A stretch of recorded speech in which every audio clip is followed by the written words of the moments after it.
Hello friends, आप सभी का स्वागत है आपके अपने प्यारे से YouTube channel Akhilesh education centre a part of catalyst academy में। दोस्तों, आज हम लोग क्लास 12 में जो चैप्टर नंबर फर्स्ट है उसी के बारे में चर्चा करेंगे और थोड़ी सी जो क्लास रहेगी आपकी वो क्या होगी कि हम लोग एक क्लास में चैप्टर कवर करने का प्रयास करेंगे। तो आप लोग क्या करिएगा कि ध्यान से पढ़िएगा और इस वाली क्लास में हम लोग पूरा का पूरा जो चैप्टर है अपना वो कवर कर लेंगे। चलिए शुरू करते हैं बिना देरी किए। तो आप सबसे लोग चलिए आ जाते हैं हम लोग टॉपिक पर। सभी का स्वागत है अपने इस यूट्यूब चैनल पर। आप लोग क्या करिएगा कि अगर नोट्स वगैरह आपको चाहिए तो नोट्स के लिए आप लोगों के पास एक ऑप्शन है, यहाँ पर आइएगा। आपके पास ये यहाँ देखिए for PDF handwritten notes. आप हैंड रिटन नोट्स और पीडीएफ के लिए क्या काम कर सकते हैं, तो आप यहाँ पर आपको जब नोट्स वगैरह की ज़रूरत हो तो आप इस पर मैसेज करिए या आप इस पर मैसेज करिए, या फिर आपको क्या होगा कि ये आपके पास है 6392335207। यहाँ पर आप व्हाट्सएप करके इस चैप्टर की जो क्लास नोट्स है उसको प्राप्त कर सकते हैं। किसी भी क्लास की पीडीएफ नोट्स प्राप्त कर सकते हैं, हैंड रिटन नोट्स प्राप्त कर सकते हैं। ये सारी की सारी सुविधाएं आपको हम प्रोवाइड करेंगे। तो हम लोग बिना किसी समय को खराब किए शुरू करते हैं अपने सेशन की। हम लोग आगे बढ़ेंगे। यहाँ देखिए अपना जो टॉपिक है उस टॉपिक पर आ जाते हैं। आप लोग चैनल पर लाइक शेयर और सब्सक्राइब कर दीजिएगा। आते हैं, टॉपिक का नाम है अपने इलेक्ट्रोस्टैटिक्स। चैप्टर और टॉपिक का क्या नाम है तो आप बताइएगा कि जो अपना टॉपिक है उस टॉपिक का नाम है electrostatics charge and electric field. मतलब क्या हुआ आप बताएंगे कि हम लोगों को आज का जो टॉपिक लेकर चल रहा है वो क्लास 12 भौतिकी में पहला चैप्टर जिसका नाम है स्थिर वैद्युतिकी। क्या नाम है चैप्टर का तो बताएंगे स्थिर वैद्युतिकी चैप्टर का नाम है, और यूनिट है आपकी स्थिर वैद्युतिकी। आवेश और वैद्युत क्षेत्र है चैप्टर का नाम। इस चैप्टर में ध्यान दीजिए आपको किन किन चीजों पर ध्यान रखना है। हम लोग पढ़ेंगे आवेश के बारे में और आवेश के कारण उत्पन्न होने वाले वैद्युत क्षेत्र के बारे में चर्चा करेंगे। आप लोग सेशन को शेयर करिएगा। हम लोग यहाँ पर कुछ घटनाओं की चर्चा करते हैं। जैसे देखिए आपको यहाँ पर दो घटनाएं दिख रही होंगी। ये एक बिल्ली बनी हुई है, इसके ऊपर कुछ चिपका हुआ दिख रहा है। दूसरी तरफ यहाँ पर ये वाली जो बिल्ली दिख रही है आपको, इसके पूरे के पूरे जो बाल हैं वो खड़े हुए हैं। तो ये सब क्यों होता है, ये सारी की सारी घटनाएं क्या होती हैं, ऐसा क्यों होता है, इन्हीं सब चीज़ों का अध्ययन हम लोगों को इस वाले चैप्टर में करना है। इलेक्ट्रोस्टैटिक्स में इसी चीज़ के बारे में पढ़ना है कि ये सभी की सभी घटनाएं होती क्यों हैं। आगे बढ़ेंगे हम लोग, अब ध्यान रखिएगा। आगे बढ़ते हैं, अगला टॉपिक देखते हैं। अगला टॉपिक क्या है अपना, तो हाँ, अब आप लोग समझ गए होंगे कि चैप्टर में सबसे पहले हमें जो, जैसा कि आप सबको पता है, हम लोग टॉपिक शुरू करते हैं तो पहला काम अपना होता है कि हम उस चैप्टर में आने वाला जो सबसे मेन चीज़ है, मेन चीज़ की अगर हम बात करें तो आप क्या बताएंगे मेन चीज़ के बारे में, कि जो चैप्टर का नाम है और यूनिट का नाम है, हम लोग सबसे पहले उसका नाम पढ़ते हैं कि नाम का मतलब क्या होता है और ये किस चीज़ से संबंध रखेगा।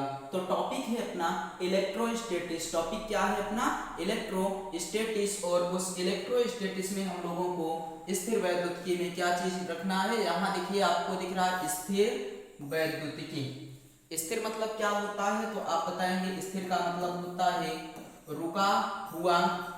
स्थिर का मतलब क्या होता है रुका हुआ, और वैद्युतिकी मतलब हो जाएगा आवेश। वैद्युतिकी मतलब क्या हो जाएगा आवेश से संबंधित। क्या हो जाएगा आवेश से संबंधित।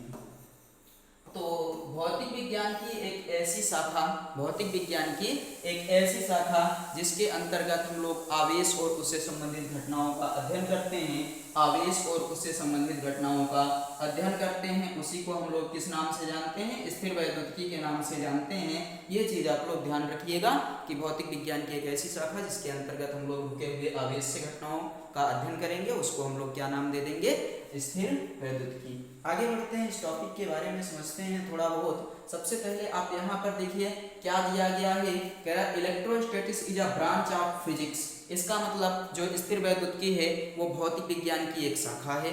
स्थिर वैद्युतिकी क्या है, भौतिक विज्ञान की एक शाखा है that deals with the phenomena and properties of stationary slow moving electric charge.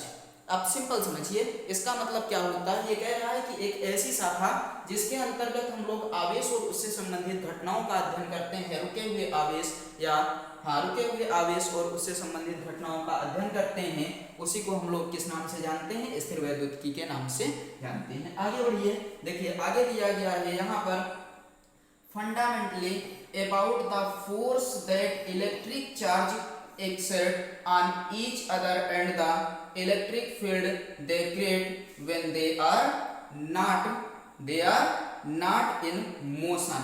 इसका मतलब हम लोग कह सकते हैं यहाँ पर कि ये जो आपका क्या है, वैद्युत जनरेट हो रहा है, आवेश जनरेट हो रहा है, वो दो तरीके से क्या बताएंगे, एक तो इलेक्ट्रिक फील्ड जो जनरेट होगी वो आवेश के चलने से, और दूसरा क्या होगा, रुके हुए आवेश। तो हम लोग रुके हुए आवेश वाली घटनाओं का अध्ययन करेंगे। हिंदी में आपको यहाँ पर कुछ उदाहरण दिया गया है जिसे आप समझ सकते हैं कि जब हम लोग क्या करते हैं, अपने स्वेटर को उतारते हैं, या स्वेटर उतारते समय आप कह सकते हैं, या फिर आप कहेंगे कि जब आप क्या करते हैं, ड्रेस चेंज करते हैं, तो ऐसे समय क्या होता है कि बालों का जो खड़ा हो जाना होता है, ये जो बाल होते हैं ये खड़े हो जाते हैं, ये कौन सी घटना के कारण होता है, स्थिर वैद्युतिकी।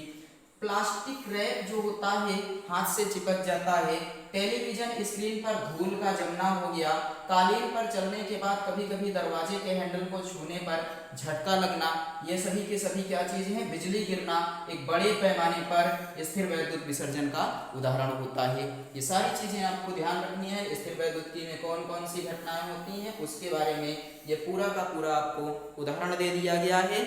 आगे हम लोग बढ़ते हैं, देखते हैं कि इसके बाद हम लोगों को किस चीज के बारे में पढ़ना है। यहाँ तक हमें लगता है आपको क्लियर हुआ होगा। आगे बढ़ेंगे, हम लोगों को अब क्या पढ़ना है यहाँ पर, तो बताएंगे ऑरिजिनेशन ऑफ चार्ज, मतलब आवेश कैसे उत्पन्न हुआ, आवेश की उत्पत्ति का सिद्धांत क्या है, इन सभी घटनाओं के बारे में अब हम लोग चर्चा करते हैं। आपको यहाँ पर क्या पढ़ना है, ऑरिजिनेशन ऑफ चार्ज, आवेश की उत्पत्ति का सिद्धांत, आवेश कैसे कैसे उत्पन्न हुआ। देखिए सबसे पहले हम आपको ये बता देते हैं कि आवेश की जो घटना है, आवेशन और आवेश उत्पन्न होने की जो घटना है, ये किसके द्वारा संपन्न कराई गई। सबसे पहले यहाँ पर आप बताइएगा कि अपने एक दार्शनिक थे थेल्स, दार्शनिक थे, उनका क्या नाम था, थेल्स। देखिए यहाँ दिया गया है थेल्स की आवेश के बारे में परिकल्पना, थेल्स ने अपनी क्या परिकल्पना दी थी, तो आप बताएंगे कि ये जो थेल्स थे इन्होंने क्या काम किया, अंबर नामक पदार्थ को रेशम के कपड़े से रगड़ा था, और रगड़ने के उपरांत उन्हें यह मिला कि जो अंबर नामक पदार्थ है वो कागज के छोटे छोटे टुकड़े, मिट्टी और धूल आदि के कणों को अपनी ओर आकर्षित कर रहा था। ये थी आपकी हाइपोथेसिस ऑफ थेल्स। यहाँ पर भी आपके पास वही चीज दिया गया है, थेल्स हाइपोथेसिस। थेल्स हाइपोथेसिस में आपको क्या क्या यहाँ पर देखने को मिला, ऑब्जर्वेशन ऑफ अंबर। सबसे पहला चीज क्या इन्होंने किया, ऑब्जर्वेशन ऑफ अंबर, मतलब अंबर पर इन्होंने ऑब्जर्वेशन परीक्षण किया था। इसके बाद ध्यान दीजिए, Thales observe that when amber means Greek electron was rubbed with fur it gained the ability to attract light object like feathers on bit of straw. This is the earliest recorded observation of what we now call the, यहाँ पर क्या है आप बोल सकते हैं, ट्रिबो electrics. क्या बोलेंगे, ट्रिबो इलेक्ट्रिक इफेक्ट और स्टैटिक इलेक्ट्रिसिटी। स्टैटिक इलेक्ट्रिसिटी हम लोगों का जो पॉइंट है, स्थिर वैद्युतिकी, ये यहाँ पर आ गया। The word electricity itself comes from the Greek word from amber, electron. Clear है, हमने आपको पहले भी बता दिया कि थेल्स की परिकल्पना क्या थी, ये आपके बताएंगे। इन्होंने कहा कि जब अंबर नामक पदार्थ को रेशम के कपड़े से रगड़ा जाता है तो अंबर नामक पदार्थ में क्या होता है कि कागज के छोटे छोटे टुकड़े और मिट्टी आदि के धूल कणों को अपनी ओर आकर्षित करने का गुण उत्पन्न हो जाता है। आगे बढ़ते हैं, ये अंबर की इनकी थेल्स की परिकल्पना हो गई। इसके बाद हम लोग देखते हैं किसकी परिकल्पना आएगी, डॉक्टर विलियम गिलबर्ट ने क्या बताया था आवेश के बारे में, उसको समझते हैं। डॉक्टर विलियम गिलबर्ट की परिकल्पना आप ध्यान दीजिए, डॉक्टर विलियम गिलबर्ट ने क्या कहा, तो आप बताइएगा। यहाँ पर देखिए डॉक्टर विलियम गिलबर्ट्स हाइपोथेसिस, इनकी एक बुक है, इसके बारे में ध्यान रखेंगे। डी मैग्नेटो, ये क्वेश्चन आपसे कभी कभी पूछ लिया जाता है एंट्रेंस एग्जाम वगैरह जब देने जाएंगे तो यहाँ पर क्या हुआ, डी मैग्नेटो जो है ये किसकी बुक है, तो बताइएगा डॉक्टर विलियम गिलबर्ट की। डॉक्टर विलियम गिलबर्ट ने क्या किया था जानते हैं, इन्होंने थेल्स की परिकल्पना को आगे बढ़ाया था। थेल्स की परिकल्पना को क्या किया था, आगे बढ़ाया था। इन्होंने ये बताया कि जो आपका वो बता कर गए थे अंबर के बारे में कि जो अंबर होता है उसमें आकर्षण का गुण आता है। इन्होंने कहा कि ये गुण केवल अंबर में ही नहीं आता। क्लियर है? यहाँ पर Gilbert expand on Thales hypothesis, Gilbert ने क्या किया, थेल्स की हाइपोथेसिस को आगे बढ़ाया और उसके बाद फिर यहाँ पर इन्होंने क्या बताया, the ability of rubbed amber attract light objects. He discovered that this attractive property was not unique to अंबर। देखिए क्लियर हो गया कि ये जो प्रॉपर्टी है ये केवल अंबर की नहीं होती है बल्कि मेनी अदर सब्सटेंस लाइक, यहाँ पर आप देखिए डायमंड हो गया, ऑपेल हो गया, सल्फर हो गया, ग्लास ईटीसी, बहुत सारी वस्तुओं के बारे में इन्होंने बता दिया कि केवल अंबर ही नहीं बल्कि ढेर सारी वस्तुएं हैं जिनमें हम लोग क्या करते हैं, ये वाली सेम प्रॉपर्टी देखने को पा जाते हैं। तो क्लियर हुआ? यहाँ डॉक्टर विलियम गिलबर्ट ने आपको क्या स्पष्ट किया, इन्होंने कहा कि केवल अंबर नामक पदार्थ में ही नहीं बल्कि बहुत से पदार्थ हैं ये आपके पास दिए गए हैं जिनमें भी ये सेम गुण पाया जाता है जो थेल्स ने बताया था। आगे बढ़ते हैं हम लोग, आगे देखते हैं। ये तो हो गई आपके डॉक्टर विलियम गिलबर्ट की परिकल्पना। इसके बाद देखिए बेंजामिन फ्रैंकलिन ने क्या क्या बताया, इनको समझते हैं। बेंजामिन फ्रैंकलिन ने यहाँ पर देखिए doctor Benjamin Franklin hypothesis and contribution regarding charge, आवेश से संबंधित किसकी परिकल्पना अब हम लोग पढ़ेंगे, डॉक्टर बेंजामिन फ्रैंकलिन। याद रखिएगा इन्होंने, हम आपको सबसे पहले बता देते हैं कि इन्होंने क्या काम किया था। एक यहाँ पर इनके बारे में परीक्षण दिया जाता है कि ये अपने बेटे के ऊपर परीक्षण किए थे, पतंग वाला परीक्षण जो है वो बहुत फेमस है, तो ध्यान रखेंगे। इन्होंने क्या किया था, इन्होंने आवेश के प्रकार को बताया था। इन्होंने क्या बताया था, आवेश के प्रकार के बारे में बताया था कि आवेश दो प्रकार का होता है। एक को इन्होंने कहा कि ये आवेश जो है वो धनात्मक होता है और दूसरा कौन सा होता है, तो ऋणात्मक आवेश। किसने बताया कि आवेश दो प्रकार का होता है, आप बताएंगे। डॉक्टर बेंजामिन फ्रैंकलिन ने स्पष्ट किया आवेश दो प्रकार का होता है, धनात्मक आवेश और ऋणात्मक आवेश। थोड़ी सी चर्चा करते हैं कि धनात्मक आवेश और ऋणात्मक आवेश ये होता क्या है। तो आप बताइएगा कि प्रकृति में अगर कोई भी वस्तु है, प्रकृति में अगर कोई भी वस्तु है तो वो कैसी होती है, वैद्युत उदासीन। वैद्युत उदासीन का मतलब होता है जितनी मात्रा में प्लस उतनी ही मात्रा में माइनस। मान लेते हैं कि यहाँ पर ये है प्लस प्लस 3 और यहाँ पर प्लस प्लस कितने हैं, 4 प्लस और 4 माइनस की भी बात करते हैं। तो ये वाली जो वस्तुएं हैं ये वैद्युत उदासीन है। अब देखते हैं होता क्या है कि जब एक वस्तु को दूसरी से रगड़ा जाएगा, आप बताएंगे कि मान लीजिए हमने इन दोनों वस्तुओं को आपस में क्या किया, रगड़ा, मतलब कि यहाँ पर क्या उत्पन्न हुआ, घर्षण उत्पन्न हुआ। तो इस घर्षण के बाद यहाँ से एक इलेक्ट्रॉन निकला और दूसरे वाले वस्तु के ऊपर क्या हुआ, एक इलेक्ट्रॉन चला गया। एक वस्तु का इलेक्ट्रॉन निकला और दूसरे वाले वस्तु के ऊपर चला गया। तो आप बताइएगा कि यहाँ पर क्या हो गया, इलेक्ट्रॉन की कमी। क्या हो गया, इलेक्ट्रॉन की कमी। एक तो दूसरा क्या हुआ, प्लस की अधिकता, मतलब प्रोटॉन की अधिकता। तो यहाँ दो चीज हमें देखने को मिला, एक तो इलेक्ट्रॉन कम हो गया और दूसरा क्या हो गया, प्रोटॉन। तो ऋणावेश, आप यहाँ पर देखिए धनावेश आया, जो ज्यादा है वही आवेश होता है वस्तु पर। तो इलेक्ट्रॉन की कमी या प्रोटॉन की अधिकता किसको प्रदर्शित करेगा, धनात्मक आवेश। इलेक्ट्रॉन की अधिकता और प्रोटॉन की कमी किसको प्रदर्शित करेगा, ऋणात्मक आवेश को प्रदर्शित करेगा। ये जो था ये परिकल्पना आपकी किसके द्वारा दी गई थी, तो बताइएगा, बेंजामिन फ्रैंकलिन की हाइपोथेसिस थी। बेंजामिन फ्रैंकलिन ने ये काम किया, आवेश के प्रकार के बारे में बताया। तो चलिए हम लोग आगे बढ़ते हैं, इतना क्लियर हो गया होगा। आगे हम लोग देखेंगे, इसके बाद आपको यहाँ पर देखना है unit of electric charge. Unit of electric charge मतलब ये आपका है इलेक्ट्रिक चार्ज, मतलब आवेश के मात्रक की चर्चा हम लोग करने चल रहे हैं। आवेश के मात्रक की चर्चा करने चल रहे हैं। आप ध्यान रखिएगा, यहाँ कह रहा है in the international system of unit, मतलब एसआई यूनिट की बात हो रही है। The unit of electric charge is the coulomb. SI unit में क्या होता है, आपका जो इलेक्ट्रिक चार्ज यानी कि आवेश होता है उसका मात्रक कूलम होता है। और एक कूलम जो होता है वो लगभग 3 × 10⁹ ESU, इलेक्ट्रोस्टैटिक यूनिट 3 × 10⁹ ESU के बराबर होता है। क्लियर है? और 1 कूलाम जो होता है वो 0.1 EMU के बराबर होता है। एक स्टेट कूलाम बराबर 3.335 गुणे 10 की घात, यहाँ पर बताइएगा -10 कूलाम और 1 EMU आप चार्ज यहाँ पर भी 10 की घात 10 रखिएगा, इतना ESU के बराबर होता है। इस चीज को आप ध्यान रखेंगे कि ये आवेश के बारे में इतने मात्रकों को हमें याद रखना है।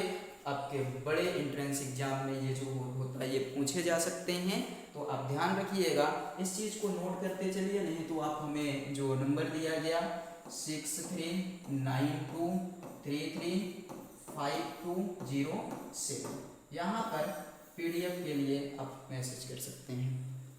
बढ़ते हैं हम लोग आगे, देखते हैं इसके बाद और आगे। आप आवेश के बारे में पढ़ चुके हैं, अब अपना टॉपिक है फंडामेंटल चार्ज।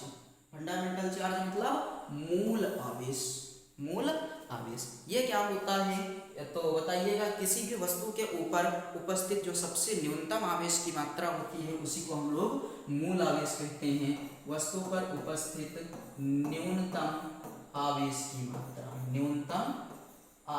की मात्रा को हम लोग किस नाम से जानते हैं? न्यूनतम आवेश की मात्रा को ही मूल आवेश कहते हैं। और याद रखिएगा, यहाँ पर ये तो हो गया मूल आवेश, और इसका मान कितना होता है? तो मूल आवेश जो होता है, मूल आवेश या फिर आप कहिए न्यूनतम आवेश, मूल आवेश या किसी भी वस्तु के ऊपर न्यूनतम आवेश जो होता है वो कितना हो जाएगा? तो बताइएगा 1 इलेक्ट्रॉन के आवेश के बराबर। 1 इलेक्ट्रॉन के आवेश के बराबर। क्लियर है? कितना होता है? तो 1 इलेक्ट्रॉन के आवेश के बराबर। ये क्वार्क क्या है? तो ये थे एक वैज्ञानिक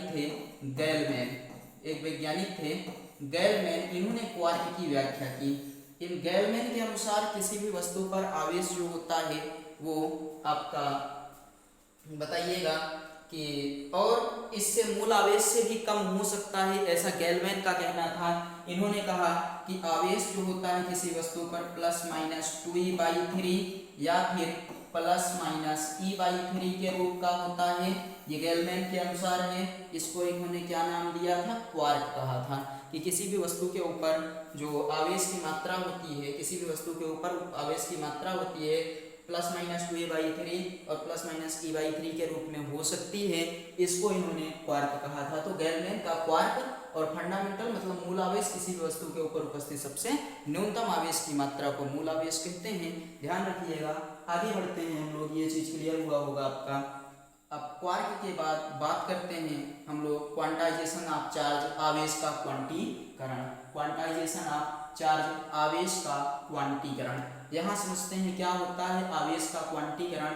आप यहाँ पर देखिए, क्वांटाइजेशन ऑफ चार्ज का मतलब क्या होता है? आवेश का क्वांटीकरण।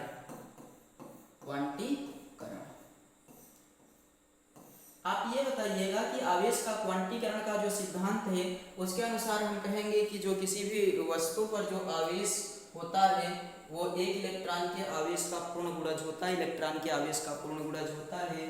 इलेक्ट्रॉन के आवेश का पूर्ण गुणज मतलब Q बराबर Ne होता है। किसी भी वस्तु पर जो सदैव आवेश की मात्रा होती है वो कितना होती है? Q = Ne के रूप में होती है।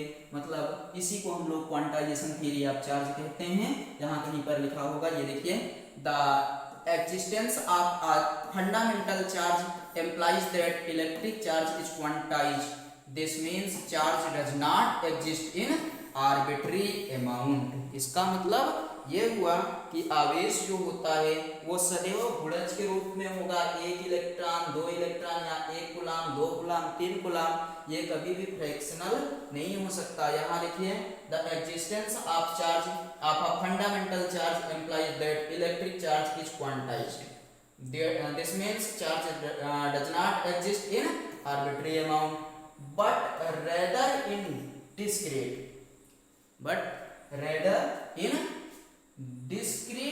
packets, each being a multiple of E। यहाँ देखिए Q = Ne। तो यही चीज है क्वांटाइजेशन थ्योरी ऑफ चार्ज। आगे बढ़ा जाए, चलिए ये भी क्लियर हो गया आपका। अब आगे बात करते हैं हम लोग law of conservation of charge, आवेश संरक्षण का सिद्धांत पर बात करेंगे, आवेश संरक्षण के सिद्धांत की ओर। Law of conservation of charge, आवेश संरक्षण का सिद्धांत। देखिए क्या होता है आवेश संरक्षण का सिद्धांत, हम लोग इस पर चर्चा कर लेते हैं थोड़ा सा, तो आगे बढ़ेंगे। फिर देखिए ये तो हो गया आपका आवेश संरक्षण का सिद्धांत। बात करते हैं क्या है, यहाँ देखिए आप किसी भी स्थिति में आवेश को नष्ट और उत्पन्न नहीं कर सकते हैं, इसको केवल एक वस्तु से दूसरे वस्तु के ऊपर स्थानांतरित किया जाता है, यही आवेश संरक्षण का सिद्धांत है। अब इसकी हम व्याख्या यहाँ पर देखते हैं। कह रहा electric charge can neither be created, electric charge can neither be created मतलब किसी भी कंडीशन में आवेश बनाया नहीं जा सकता, नॉट डिस्ट्रॉय और ना ही नष्ट किया जा सकता है। It can only be transferred from one body to another, जैसा कि आपको अभी बताया गया कि इसको केवल एक से दूसरे के ऊपर स्थानांतरित कर सकते हैं। यहाँ आपको ये चीज क्लियर समझ में आ गया होगा। Electric charge can not be created not destroy, it can only be transferred from one body to another. आगे बात करते हैं, देखिए rubbing a glass rod with silk, आवेश कैसे हम लोग क्या कर रहे हैं, शिफ्ट कर रहे हैं, उसका एग्जांपल है rubbing glass rod with silk. Initially both the glass rod and silk cloth are electrically neutral, net charge zero. इसके पहले आपको बताया गया किसके बारे में, जो अभी आपको डॉक्टर बेंजामिन फ्रैंकलिन बता रहे थे कि कोई भी बॉडी होती है उसके ऊपर नेट चार्ज जीरो होता है, मतलब पॉजिटिव नेगेटिव इक्वल होते हैं। तो यहाँ पर क्या बताएगा, both of the glass rod and the silk cloth are electrically neutral. आगे आपको है व्हेन रब्ड टुगेदर, जब दोनों को क्या किया गया, रगड़ा गया, electrons transfer from the glass rod to the silk cloth, मतलब जो ग्लास रोड है उसके इलेक्ट्रॉन कहाँ पर शिफ्ट हो गए, तो ग्लास रोड से जो इलेक्ट्रॉन आपके शिफ्ट हुए हैं वो किसके ऊपर गए हैं, तो आप बताइएगा इलेक्ट्रॉन शिफ्ट होकर सिल्क ग्लास के ऊपर चले गए। आगे उसके बाद फिर आपको यहाँ दिया गया है the glass road loss electron, जो इलेक्ट्रॉन लॉस करेगा वहाँ इलेक्ट्रॉन कम होगा, कौन आएगा, पॉजिटिव आएगा, बिकम पॉजिटिवली चार्ज, जिसने इलेक्ट्रॉन लॉस किया वहाँ पर पॉजिटिव चार्ज आया, इसलिए ये आपकी जो ऑब्जेक्ट होगी वो पॉजिटिव हो जाएगी, इलेक्ट्रॉन जो होंगे वो plus Q. The silk cloth gain equal number of electron, उसने गेन किया, तो गेन किया तो मतलब निगेटिव चार्ज उस पर क्या हुआ, एक्स्ट्रा आया।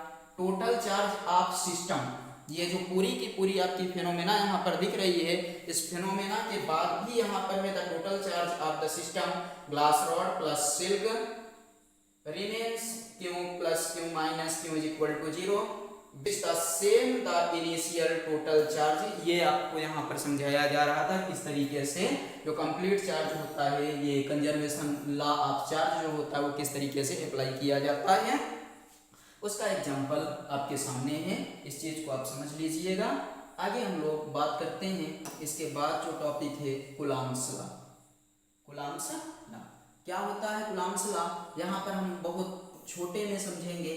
कूलॉम जो है ये साइंटिस्ट थे, इन्होंने आपको उन्हीं आवेश से संबंधित नियमों के बारे में बताया। क्या बताया था, यहाँ पर कहा कि अगर दो आवेश, ऐसे मान लीजिए ये चार्ज नंबर फर्स्ट, ये चार्ज नंबर सेकंड, दो चार्ज हैं, इन दोनों चार्जों को क्या किया जाए, दोनों आवेशों को अगर हम बात करें तो आप मान लीजिए कि ये ए हो गया और ये क्या हो गया बी, ये आर दूरी पर रखे गए हैं एक दूसरे से, इनके बीच लगने वाला अट्रैक्शन और रिपल्सन फोर्स, जो आकर्षण और प्रतिकर्षण बल है वो कितना है, एफ है, इसका जो नाम है Q1 और इसका नाम क्या है Q2। तो इन्होंने बताया कि अगर इस तरीके का कोई सिस्टम हो आपके पास, इस तरीके से कोई भी सिस्टम हो तो होता क्या है, यहाँ पर ध्यान देंगे, कह रहा है directly proportional to the product of magnitude of the charge. ये जो फोर्स है, force directly proportional to the product of magnitude of charge, equation first. और आगे फिर से होता है inversely proportional to the square of the distance r between their centres.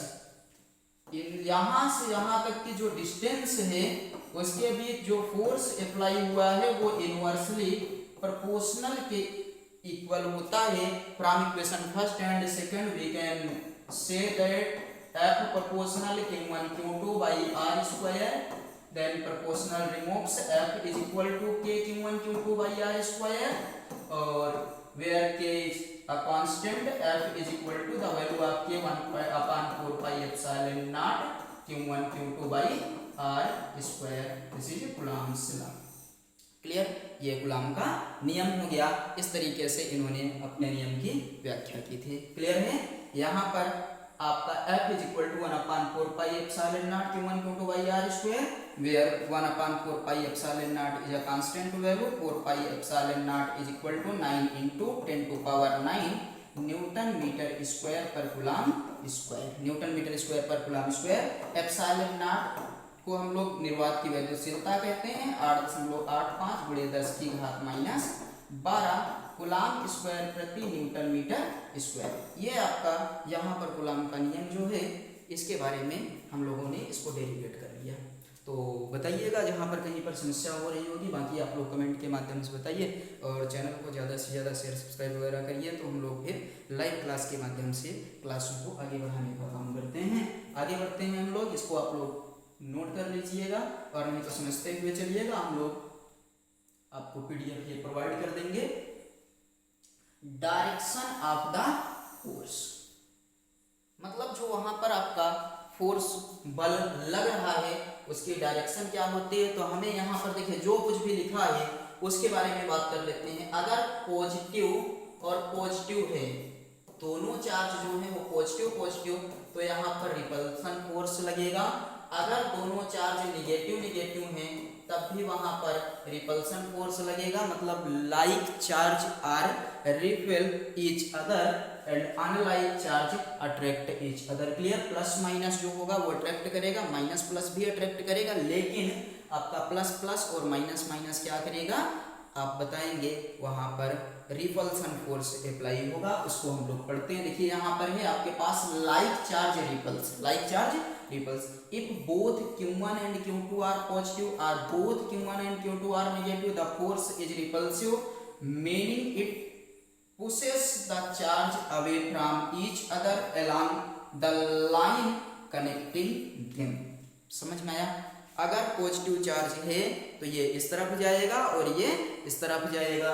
यहाँ आगे बात करते हैं unlike charge attract means if one charge is positive and another is negative, the force is attractive meanings the pulls the charge toward each other along the line connecting them. इसका मतलब अगर यहाँ पर आपके जो चार्ज हैं वो दोनों अलग अलग हैं तो वहाँ पर कौन सा फोर्स होगा, अट्रैक्शन फोर्स अप्लाई होगा। इस चीज को हमें समझना था, यही है डायरेक्शन ऑफ फोर्स। आगे बात करते हैं, अगला टॉपिक अपना है limitations of Coulomb's law. Coulomb के नियम की जो सीमाएं होती हैं, कहाँ कहाँ पर कूलॉम का नियम लागू होना बंद हो जाता है, उसकी बात हम लोग करने चल रहे हैं।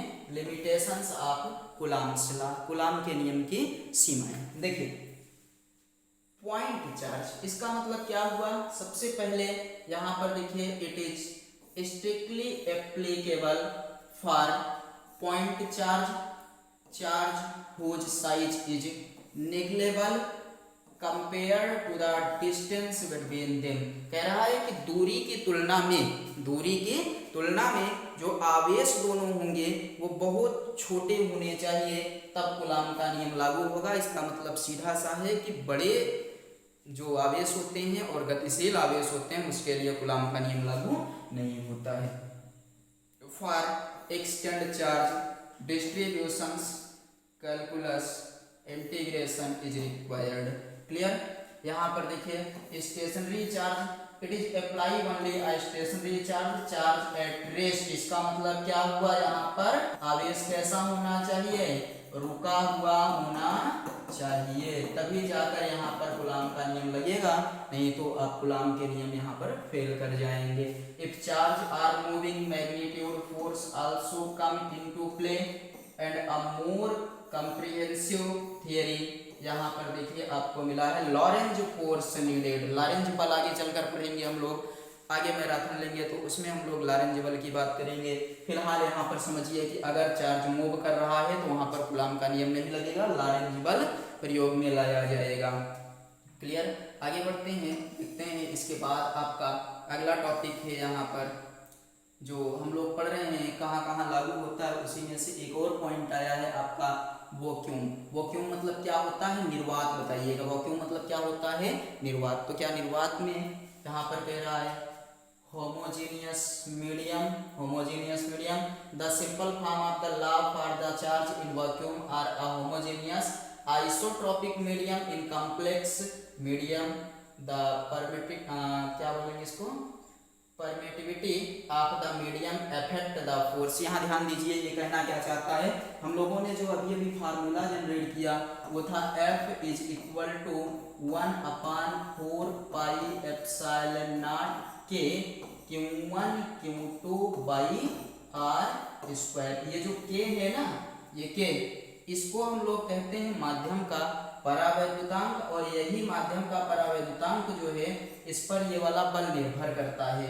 बल इस पर क्या होता है, ये निर्भर करता है। जैसे K को हम 1 रख दिए किसके लिए, वायु के लिए मान लीजिए, या इसको मान लीजिए वायु की बजाय हम क्या काम करते हैं, इसको बना लेते हैं निर्वात। किसके लिए, तो यहाँ बताइएगा किसके लिए हो गया, निर्वात के लिए K का 1 रख लेंगे।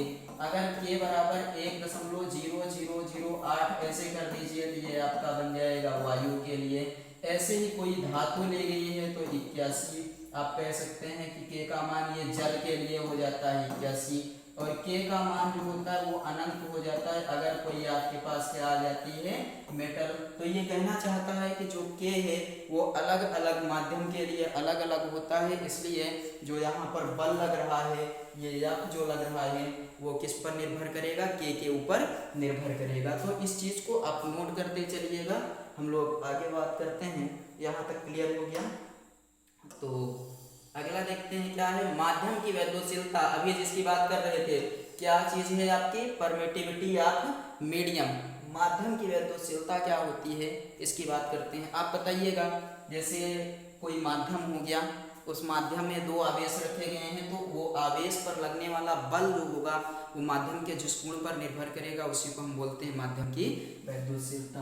क्या बताएंगे कि किसी माध्यम में रखे 2 आवेशों के बीच लगने वाला आकर्षण और प्रतिकर्षण बल माध्यम के जिस गुण पर निर्भर करता है उसको माध्यम की वैद्युशीलता कहते हैं, माध्यम की वैद्युशीलता कहते हैं। यहाँ पर देखिए, permittivity is a fundamental property of a medium that determines how well it can store electrical energy in an electric field. It is a measure of the resistance or opposition of material offered to the formation of an electric field within it. Electric field within it. It is denoted by the Greek letter epsilon naught. It is denoted by Greek letter epsilon naught. इसको किस चीज से denote किया जाता है आप बताइएगा। ये जो आपके पास दिख रहा है इसको हम लोग एप्सिलॉन नॉट से डिनोट करते हैं।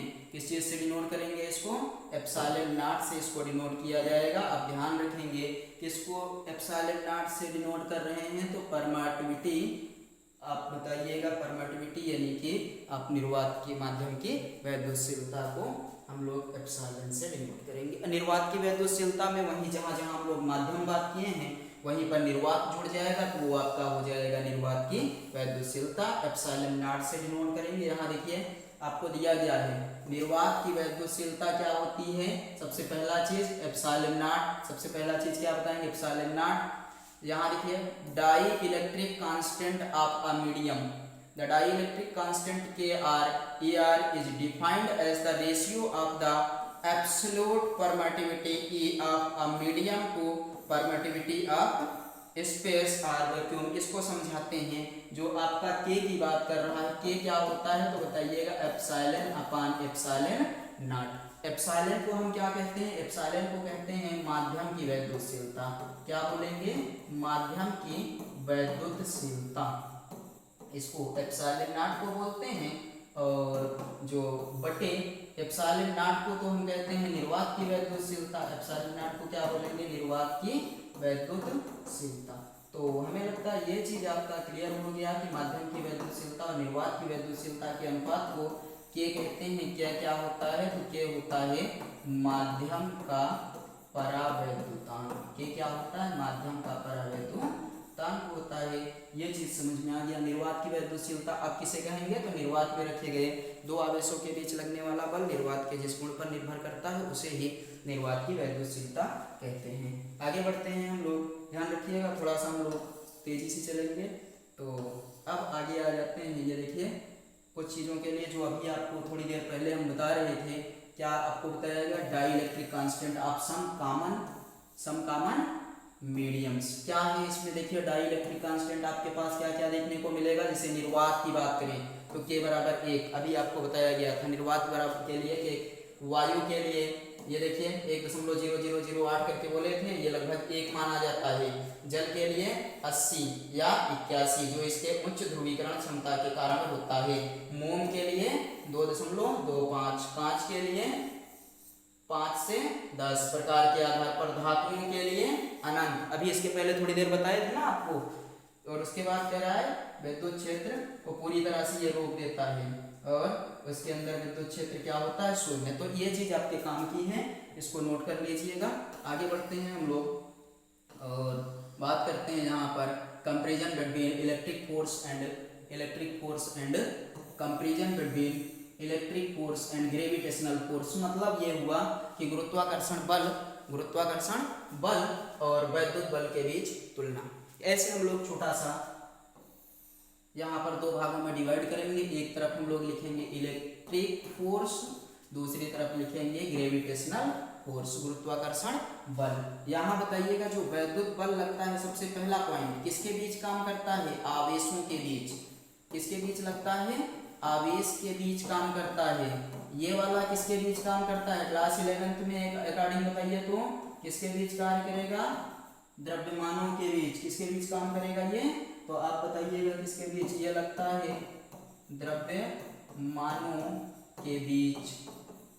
2 हो गया, एक। इसके बाद इधर वाले में आ जाइएगा, यहाँ पर बताइएगा ये जो बल होता है ये आपका आकर्षण भी होता है और कौन सा होता है? ये प्रतिकर्षण भी होता है। आकर्षण और प्रतिकर्षण दोनों। यहाँ पर आप बताएंगे ये कैसा होता है तो कहिएगा केवल आकर्षण। केवल कैसा होगा? आकर्षण होता है। आगे बात करते हैं तीसरे पर। यहाँ तीसरा पॉइंट आप क्या बताएंगे कि ये वाला जो आपका वैद्युत बल है, वैद्युत बल माध्यम पर निर्भर करता है। किसमें? अभी के की बात आई थी ना, माध्यम पर निर्भर करता है। इधर माध्यम पर निर्भर नहीं करता है, माध्यम पर निर्भर नहीं करता है। क्लियर? उसके बाद यहाँ पर बताइएगा अगला और क्या बता सकते हैं? इसके मात्रक वगैरह की बात कर लीजिएगा, मात्रक वगैरह की। जैसे हम लोग यहाँ पर बोले थे ना कि जी जो होता है इसमें नियत होता है, जी इसमें नियत नहीं होता है। यहाँ पर आता है के आपका नियत नहीं होता, यहाँ पर जी जो होता है वो नियत होता है। तो ये सारी चीज़ें इसमें भी आपको समझनी है। आगे बढ़ते हैं हम लोग लीनियर चार्ज डेंसिटी, रेखीय आवेश घनत्व की चर्चा करते हैं। रेखीय आवेश घनत्व आप लोगों ने पढ़ा है, किसी रेखीय चालक को दिया गया आवेश और रेखीय चालक की लंबाई के अनुपात को आवेश बट्टे क्या बोलेंगे? लंबाई। तो किसी रेखीय चालक को दिए गए आवेश और रेखीय चालक की लंबाई के अनुपात को बोलते हैं रेखीय आवेश घनत्व। रेखीय आवेश घनत्व कहते हैं। क्लियर हो गया? किसी रेखीय चालक को दिए गए आवेश और रेखीय चालक की लंबाई के अनुपात को रेखीय आवेश घनत्व कहते हैं। अगर हम इसके मात्रक की बात करें तो आवेश का मात्रक होता है कूलाम। आवेश का मात्रक क्या होता है? कूलाम। प्रति लंबाई का मात्रक होता है मीटर, कूलाम प्रति मीटर। आगे बढ़ा जाए, ये हो गया आपका रेखीय आवेश घनत्व। आगे आएगा क्षेत्रीय आवेश घनत्व। ये देखिए एरियल चार्ज डेंसिटी। तो चलिए हम लोग बात करते हैं एरियल चार्ज डेंसिटी यानी कि क्षेत्रीय आवेश घनत्व। फार्मूला वगैरह सीधे सीखते चलेंगे। एरियल चार्ज डेंसिटी मतलब आप बताएंगे कि होता है क्षेत्रीय आवेश घनत्व बराबर क्षेत्रीय आवेश घनत्व बराबर किसी क्षेत्रफलीय चालक को दिया गया आवेश बटे चालक का क्षेत्रफल। क्षेत्रफलीय आवेश घनत्व बराबर क्षेत्रफलीय चालक को दिया गया आवेश बटे चालक का क्षेत्रफल। इस तरीके से हम इसको बता सकते हैं कि किसी क्षेत्रफलीय चालक को दिए गए आवेश और क्षेत्रफल के अनुपात को क्षेत्रीय आवेश घनत्व कहते हैं। आवेश का मतलब होता है dq बटे dA। मात्रक की बात करें तो आवेश का मात्रक होता है कूलाम। आवेश का मात्रक कूलाम प्रति क्षेत्रफल का मात्रक होता है मीटर स्क्वायर। बस इतना चीज आपको इसमें याद रखना है कि कूलाम प्रति मीटर स्क्वायर इसका मात्रक होता है। और इस तरीके से हम इसको क्या करेंगे, क्षेत्रीय आवेश घनत्व को परिभाषित कर लेंगे। इस क्षेत्रीय आवेश घनत्व को अगर हम बात करें तो आप बताइएगा कि इसको प्रदर्शित किया जाता है सिग्मा से। किस चीज से प्रदर्शित करेंगे, सिग्मा से। आगे बढ़ते हैं हम लोग, देखते हैं इसके बाद अगला क्या है। तो अगला है volume charge density. Volume charge density मतलब आप बताइएगा, इसको कहते हैं हम लोग कौन सा आवेश घनत्व, तो आप बताइएगा आयतनात्मक आवेश घनत्व rho is equal to dq by dv। मतलब किसी आयतनात्मक चालक को दिया गया आवेश और चालक के आयतन का अनुपात आयतनात्मक आवेश घनत्व कहलाता है। अगर मात्रक की बात करें तो आवेश का मात्रक होता है कूलाम प्रति आयतन का मात्रक क्या होता है मीटर क्यूब। ये आपका हो गया वॉल्यूम चार्ज डेंसिटी। थोड़ा तेजी से चलिएगा, ये चैप्टर हम लोग एक बार में कवर कर रहे हैं। तो अब आगे हम लोग किस पर, इलेक्ट्रिक फील्ड यानी कि वैद्युत क्षेत्र के ऊपर।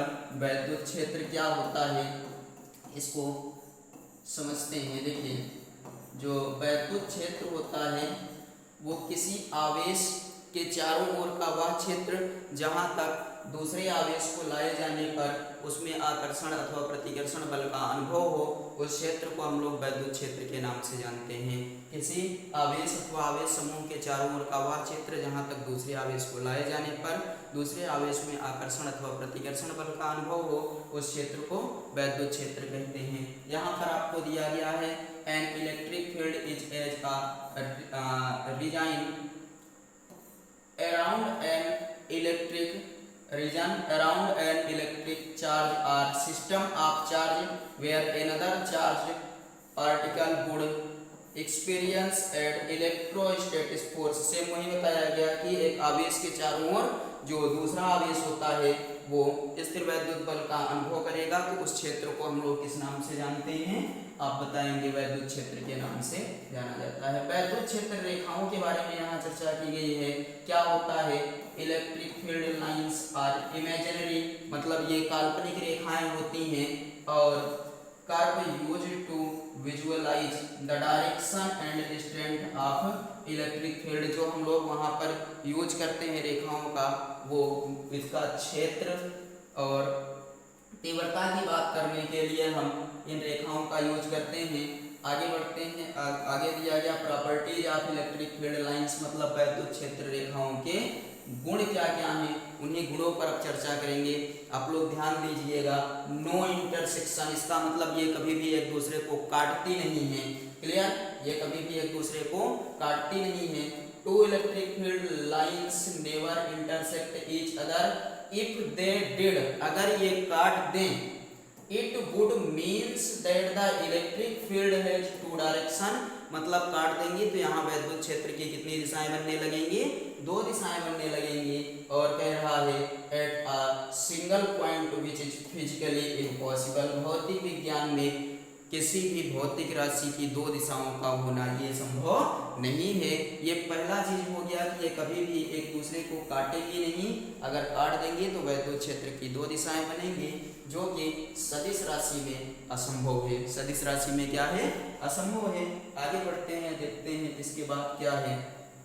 यहाँ देखिए आगे दिया गया है आपका डेंसिटी रिप्रेजेंट स्ट्रेंथ, मतलब यहाँ पर घनत्व आपके का जो है वो मजबूती को प्रदर्शित करेगा। कैसे, देखिए, perpendicular to conductor electric field lines are always perpendicular to the surface of the conductor. यहाँ देखिए अगर ये पॉजिटिव है, पॉजिटिव चार्ज, तो इसके ऊपर जो इलेक्ट्रिक फील्ड लाइंस होंगी वो 90 डिग्री पर आएंगी।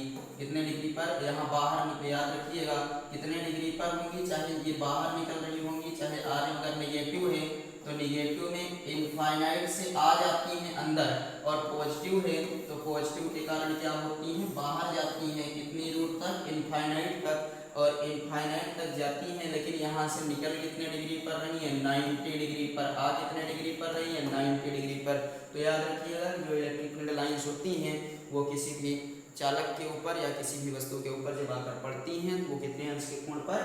90 अंश के कोण पर आकर पड़ती हैं। आगे बढ़ते हैं, देखिए अगला पॉइंट अपने पास दिया गया है नो क्लोज्ड लूप। इसका मतलब क्या होता है कि ये कभी भी बंद लाइन का निर्माण नहीं करती हैं। वैद्युत बल रेखाएं क्या नहीं करती? कभी भी बंद लाइन का निर्माण नहीं करती हैं। नो क्लोज लूप, जैसा कि चुंबक में होता है कि नॉर्थ से आपका फिर से ऐसे निकला, बाहर गया, बाहर से घूमकर फिर से अंदर आया, ऐसे ऐसे गोला बना दिया, लेकिन इस वाली कंडीशन में नहीं बनता। प्लस से निकलेंगी, माइनस पर क्या होंगी? ये समाप्त हो जाएंगी। तो वही कह रहा, unlike magnetic field lines electric field lines do not form close loop. ये जो होती है कभी भी क्लोज लूप बंद सर्किट का निर्माण नहीं करती हैं या बंद गोले का निर्माण नहीं करती। वैद्युत क्षेत्र की तीव्रता, इंटेंसिटी ऑफ इलेक्ट्रिक फील्ड और इलेक्ट्रिक फील्ड इंटेंसिटी, ये क्या होता है? फार्मूले से समझते हैं, बाद में इसको देखेंगे। फार्मूला इसका होता है E बराबर F बटे क्यू नॉट। E बराबर F बटे क्यू नॉट। इसके मात्रक की बात करें तो F का मात्रक होता है न्यूटन और क्यू नॉट का मात्रक होता है कूलॉम। क्या होता है, अगर आपको कहीं से फार्मूले से परिभाषा बनानी है तो इस वाले पार्ट को यूनिट कर दीजिए, एकांक कर दीजिए, बताएंगे। इसको नाम क्या दिया जाता है? इसको कहते हैं हम लोग परीक्षण आवेश। क्या बोला जाता है? परीक्षण आवेश। तो एकांक परीक्षण आवेश को अनंत से वैद्युत क्षेत्र के भीतर लाकर स्थापित करने में जो हम लोग कार्य करेंगे, आप कहिएगा कि ये वैद्युत क्षेत्र है। क्या बताएंगे? किसी वैद्युत क्षेत्र पर लगने वाला बल, किसके ऊपर? परीक्षण आवेश के ऊपर। और परीक्षण आवेश कहाँ रखा होगा? वैद्युत क्षेत्र में। तो किसी परीक्षण आवेश पर लगने वाला बल और परीक्षण आवेश के अनुपात को वैद्युत क्षेत्र की तीव्रता कहते हैं। यहाँ देखिए वैद्युत क्षेत्र किसी बिंदु पर रखी गई एकांक धनात्मक परीक्षण आवेश द्वारा अनुभव किए जाने वाले बल को उस बिंदु पर विद्युत क्षेत्र की तीव्रता कहते हैं। इसको सदिश राशि होने के कारण ई वेक्टर से दर्शाया जाता है। वहाँ दिया गया धनात्मक आवेश के कारण विद्युत क्षेत्र की तीव्रता जो होती है वो बाहर की ओर होती है। याद रखिएगा कहाँ की ओर होगी?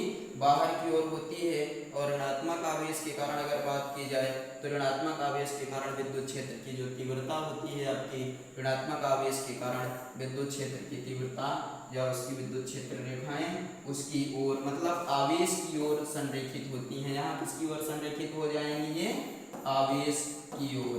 तो जो अभी इसके पहले बताया गया कि अगर ऋण है तो अंदर की ओर आएंगी और अगर प्लस है तो बाहर की ओर निकलेंगी। तो वही चीज कह रहा है कि माइनस के कारण अंदर की ओर आ जाएंगे और प्लस के कारण बाहर निकल जाएंगी।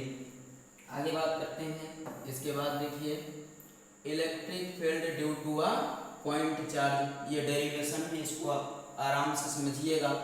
बिंदु आवेश के कारण विद्युत क्षेत्र की तीव्रता, बिंदु आवेश के कारण विद्युत क्षेत्र की तीव्रता। चलिए माना कोई आवेश है प्लस क्यू एक ऐसे माध्यम में रखा गया है जिसका परावैद्युतांक k है। इससे r दूरी पर एक बिंदु P लिया गया है जहां हमें विद्युत क्षेत्र की तीव्रता की गणना करनी है। तो इस बिंदु P पर तीव्रता की गणना करने के लिए हम बिंदु P पर एक परीक्षण आवेश की कल्पना कर लेते हैं। गणना करने के लिए क्या करेंगे? एक परीक्षण आवेश मान लेंगे। अब इस परीक्षण आवेश पर बल लगेगा किसके कारण? प्लस आवेश और परीक्षण आवेश ये भी धनात्मक होता है। याद रखिएगा एक ऐसा आवेश जिसका अपना कोई भी वैद्युत क्षेत्र ना हो उसको हम लोग किस नाम से जानते हैं? परीक्षण आवेश के नाम से जानते हैं। दो आवेशों के बीच अगर दूरी दी गई है तो कूलॉम का नियम लगेगा। F बराबर 1/4 पाई एप्सिलॉन नॉट पहला क्यू है, दूसरा क्यू नॉट बटे आर स्क्वायर। समीकरण 1। अभी विद्युत क्षेत्र की परिभाषा बताया गया, E बराबर एफ बटे क्या होता है, क्यू नॉट। एफ बटे क्यू नॉट, एफ का मान रखेंगे कितना, 1/4 pi epsilon naught Q naught बटे आर स्क्वायर, और पूरे के बटे कितना, क्यू नॉट। तो ये क्यू नॉट से क्यू नॉट कैंसल, E बराबर अपने पास आ गया 1/4 pi epsilon naught Q upon R square newton प्रति कूलम। ये हो गया आपका वैद्युत क्षेत्र की तीव्रता का फार्मूला। तो हमें लगता है वैद्युत क्षेत्र की तीव्रता आपको क्लियर हो गई होगी। और इसके बारे में अगर हम लोग कुछ पॉइंट्स की बात करें तो आप इसको नोट करिए, फिर हम लोग बात करते हैं इसके बारे में हमें क्या क्या याद रखना है। तो बताइएगा कि एक सदिश राशि है, ये विद्युत क्षेत्र की तीव्रता क्या है, एक सदिश राशि है। इसके बाद अगर बहुत सारे आवेश दिए गए हों तो उसके कारण भी तीव्रता निकाली जा सकती है। अगला आपका है इलेक्ट्रिक डाइपोल, वैद्युत द्विध्रुव। तो देखिए ये वाला जो वैद्युत द्विध्रुव वाला टॉपिक है इसको हम लोग अगली क्लास में कवर करेंगे। आप लोग यहाँ तक इसको पढ़िएगा। इलेक्ट्रिक डाइपोल से मिलते हैं हम लोग अगली क्लास में। तब तक आप लोग सेशन को अच्छे से रिवाइज करिए, चैप्टर को तैयार कर डालिए। सो सेशन में जुड़ने के लिए आप सभी का धन्यवाद।